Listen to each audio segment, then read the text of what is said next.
Oke guys, welcome back to Crypto Indonesia bersama gue Toshi, di mana kita akan membahas segala sesuatu yang berhubungan dengan cryptocurrencies dan blockchain.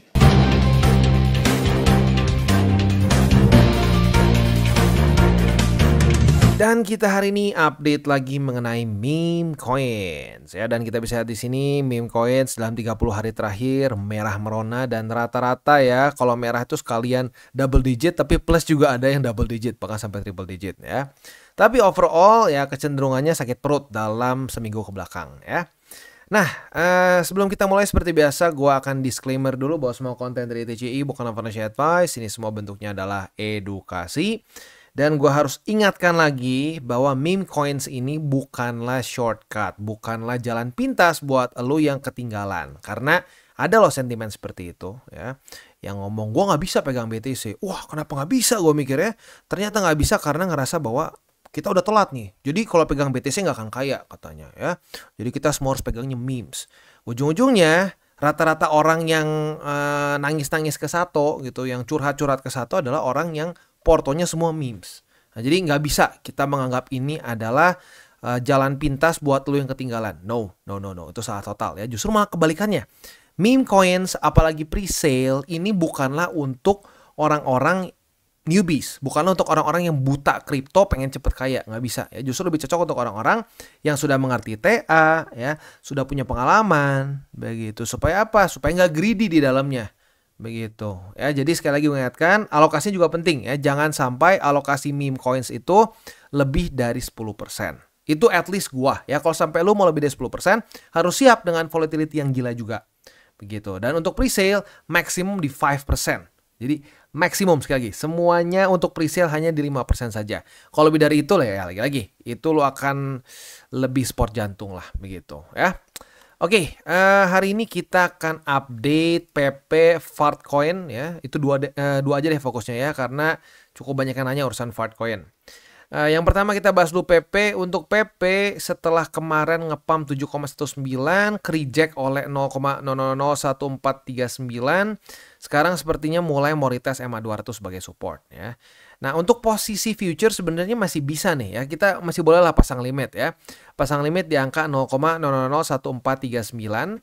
Jadi kalau sampai terjadi retest kedua, kita bisa buka posisi short begitu ya. Nah, posisi shortnya ini target TP-nya ada di MA200 begitu ya. Oke, itu untuk setup futures yang ada di PP. Untuk spotnya MA200 selalu angka 0,001278, dan struktur selanjutnya ini bisa dibilang struktur baru ya. Kita bikin lo di sini struktur baru di angka 0,001147 gitu ya.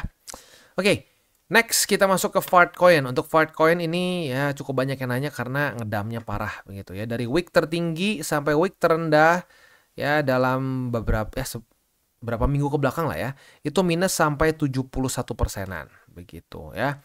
Nah, suka nggak suka ini adalah part of meme coins gitu. Jadi meme coins itu lu siap naik berapa ratus persen, tapi jangan juga kaget kalau minusnya juga bisa gede begitu ya. Makanya kenapa aturan alokasi itu sangat penting begitu ya, dan tetap jadikan BTC sebagai fondasi dari porto kita begitu. Jadi boleh punya meme coins, boleh ya, tapi alokasinya jangan kegedean. Karena kalau alokasinya kegedean, lu kebayang nggak porto lu minus 70% gitu. Ya pasti sport jantung lah. Gue juga bakal sport jantung. Apalagi cuma dalam waktu berapa lama nih? Cuma dalam waktu 9 hari bisa sampai minus 71%. Itu yang nggak sport jantung bullshit lah, ngebohong. Itu mau orang paling agresif sedunia pun pasti sport jantung. Apalagi ngelihat kondisi BTC yang minusnya tipis-tipis aja. Gitu, minusnya nggak gede-gede amat.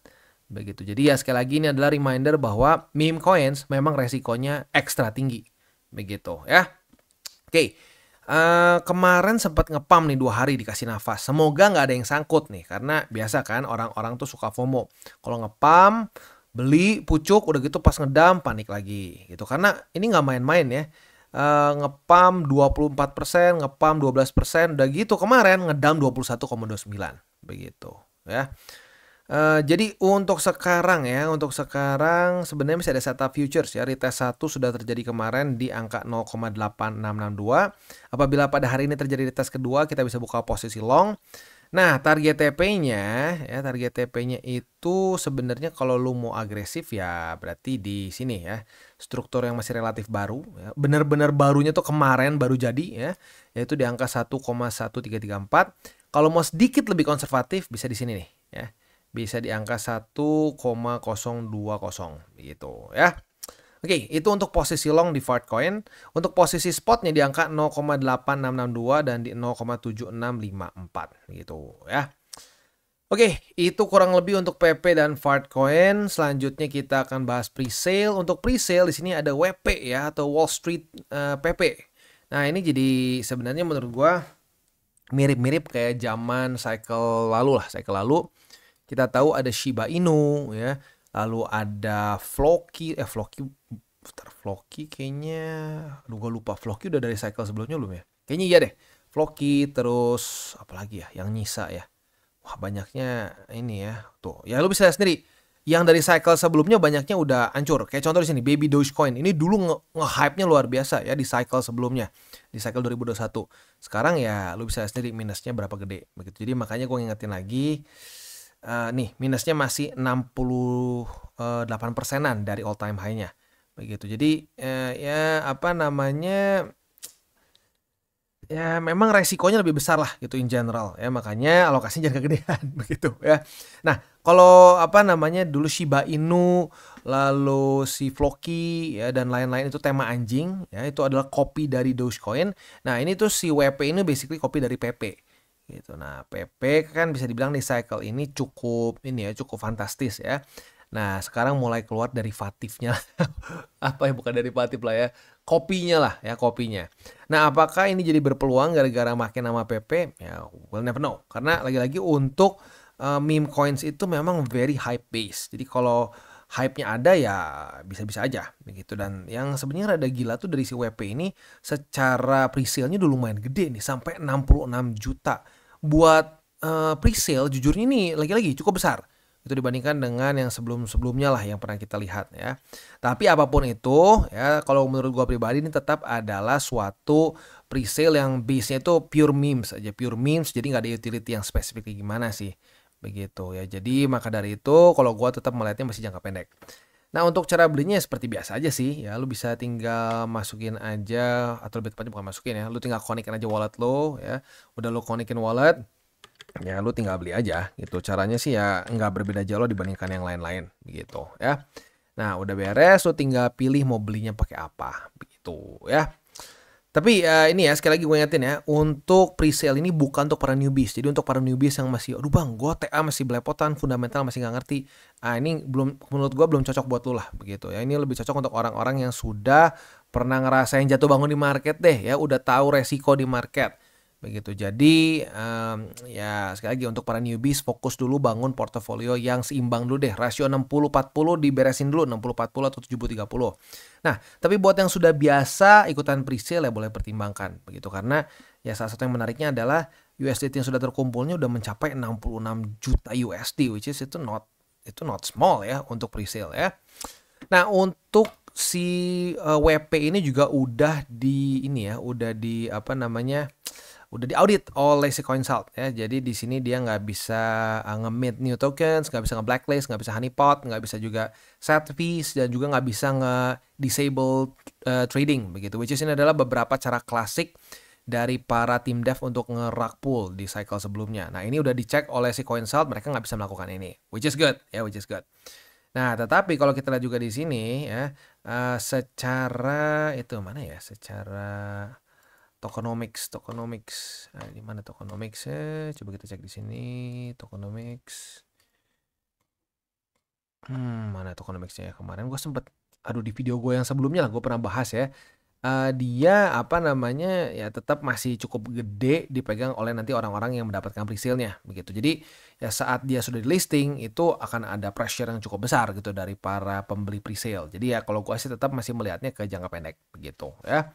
Nah, selain dari itu juga ya seperti biasa gue ingatkan ya, minimal kalau sampai dia sudah listing itu minimal sekali lagi lu tarik modal.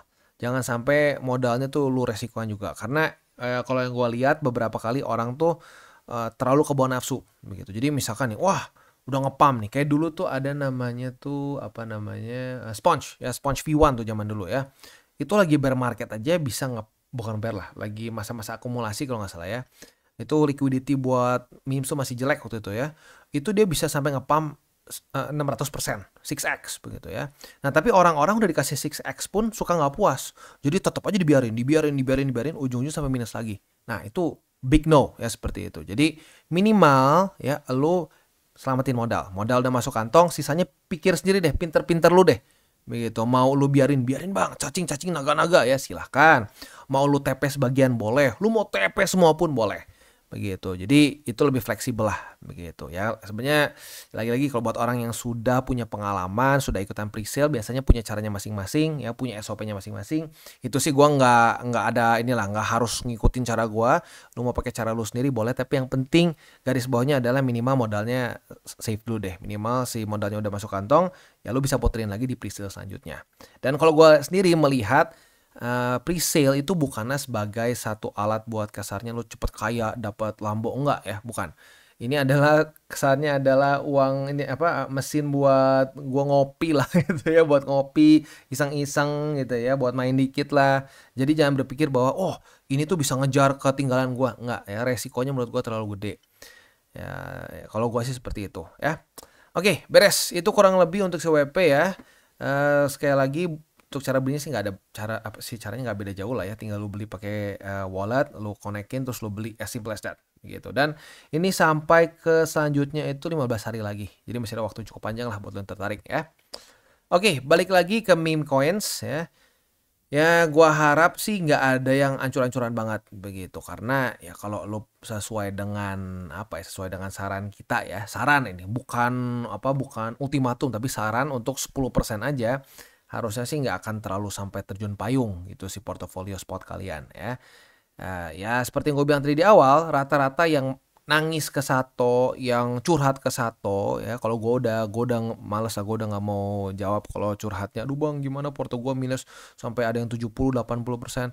Gue udah tahu lah itu ujung-ujungnya kemana. Ya, ujung-ujungnya kebanyakan memes, bahkan semuanya memes begitu.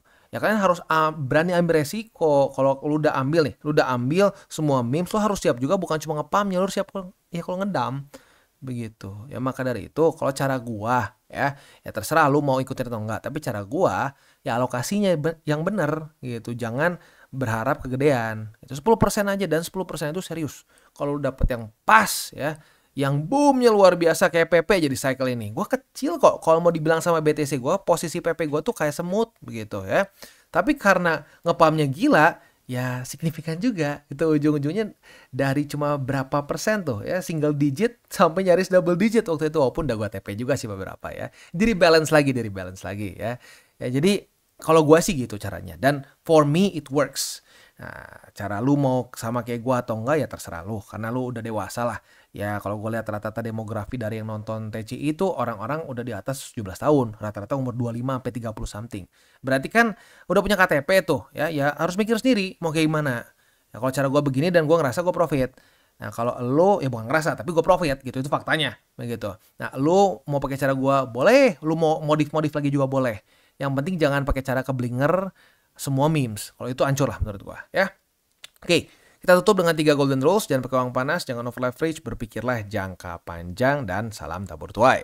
Dan buat kalian yang belum nonton DCWT atau Daily Charting with Toshi, bisa klik di sini, di mana kita akan daily chart your favorite cryptocurrencies. Dan buat lo yang belum mengerti juga mungkin mengenai chart, candles, dan hal-hal lain, bisa juga klik di sini, ada tutorials with Toshi. Dan buat lo yang pengen mendukung TCI, salah satunya bisa menggunakan link referral di bawah. Dan jangan lupa juga untuk join Telegram group, di mana kita bisa ngobrol-ngobrol santai mengenai dunia cryptocurrency secara 2 arah. So jangan lupa untuk like, subscribe, click the bell icon, and see you on the next video.